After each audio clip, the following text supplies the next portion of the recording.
கொஞ்சம் சிரித்தாய் கொஞ்சம் மறைத்தாய் வெட்க கவிதை நீ நீ நீ கொஞ்சம் துடித்தாய் கொஞ்சம் நடித்தாய் ரெட்டை பிறவி நீ நீ நீ அம்மா அம்மம்மா என் தாயோட்டும் பேசாத மௌனத்தை நீயே சொன்னாய்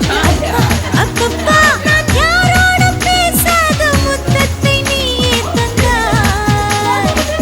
5 வயது பிள்ளை போலே அச்சச்சோ பிச்சத்தாலே கொஞ்சி கொஞ்சி என்னை கொண்டால் பருவாயில்லை காதல் பிசாசே